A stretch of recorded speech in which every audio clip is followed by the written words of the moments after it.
Hey guys, good morning to all of you and welcome back to my YouTube channel. अगर आप मेरे channel पर नए आए हैं तो प्लीज़ चैनल को लाइक करें, कमेंट करें एंड शेयर करें। साथ ही साथ चैनल को सब्सक्राइब करना ना भूलें।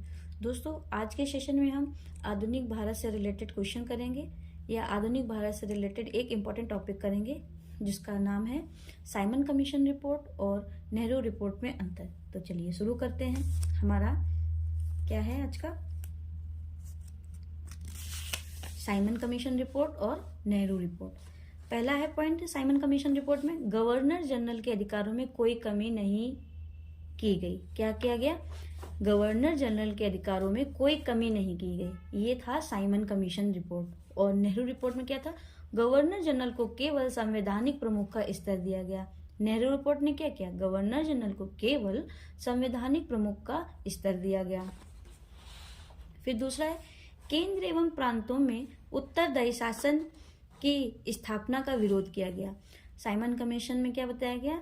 साइमन कमीशन में था केंद्र एवं प्रांतों में उत्तरदायी शासन की स्थापना का विरोध किया गया, लेकिन नेहरू रिपोर्ट में केंद्र एवं प्रांतों में उत्तरदायी शासन की स्थापना की सिफारिश की गई।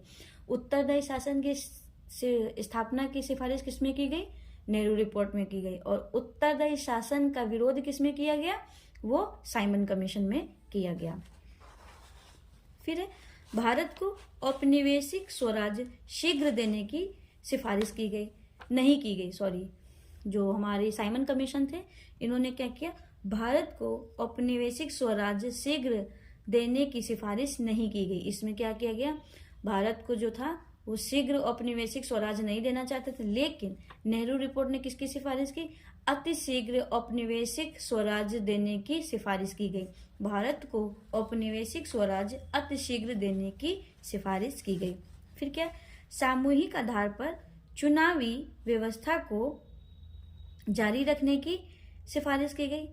फिर क्या है हमारा एक नया पॉइंट? सामूहिक आधार पर चुनावी व्यवस्था को जारी रखने की सिफारिश की गई। किसमें? साइमन कमीशन रिपोर्ट में। और इसमें क्या था? सामूहिक प्रतिनिधित्व के आधार पर निर्वाचन की सिफारिश की गई। पॉइंट को ध्यान से सुनिएगा। सामूहिक प्रतिनिधित्व के आधार पर निर्वाचन की सिफारिश की गई। साइमन कमीशन में एक पॉइंट और है, नागरिकों के लिए मौलिक अधिकारों का उल्लेख नहीं है।